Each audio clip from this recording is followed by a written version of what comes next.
Frederick Douglass described Caleb Bingham's The Columbian Orator as one of the two books, the other was the King James Bible, that revealed the intimate relationship between freedom and the act of speaking. Every opportunity I got, he wrote in his first autobiography, I used to read this book. I found in it a dialogue between a master and his slave.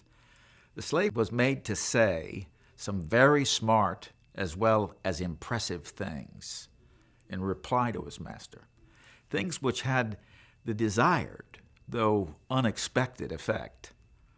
For the conversation resulted in the voluntary emancipation of the slave on the part of the master.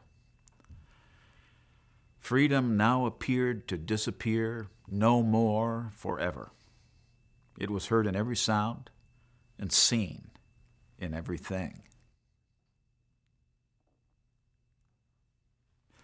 First published in 1797, The Columbian Orator was an anthology that contained rules for oratory, along with a collection of essays, poems, and dialogues that demonstrated how children could put those rules to practical use. It was Bingham's selection of educational dialogues that set The Columbian Orator apart from rival anthologies. Caleb Bingham was educated at Dartmouth College and became valedictorian of his class of 1782. Bingham described The Columbian Orator as informed by a tradition of oratory that he had learned from his mentors at Dartmouth, President Eleazar Wheelock and Professor John Smith, who taught him that dialogue and conversation supplied the best education in the practice of oratory. For Bingham, spoken words were deeds, but as Bingham cautioned, oratory could only achieve socially efficacious action by means of the declarative force and conviction of the orator. During Bingham's first year at Dartmouth, Professor Smith wrote and produced a drama titled A Dialogue Between an Englishman and an Indian, in which the Indian, who was played by a Native American in Bingham's class, refuted the arguments of an Englishman who believed that Indians should be exterminated, whereas most of Bingham's contemporaries thought Native Americans unfit for civilization.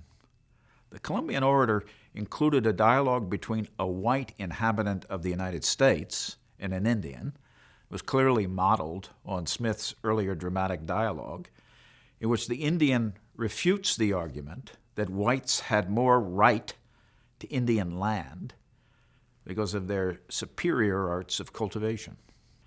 Many of the selections in the Columbian Orator were written by David Everett, who attended Dartmouth in the early 1790s.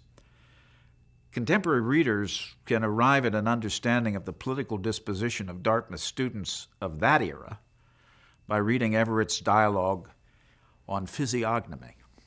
In it, he takes issue with what he calls the racial prejudice evidenced in Lavater's theory that men can be known simply by their looks. Frederick Douglass has called just attention to the Columbian Orator's anti-slavery passages. But few readers know that Bingham cultivated his opposition to slavery during his participation within the debating societies that played such a key role in his undergraduate education at Dartmouth.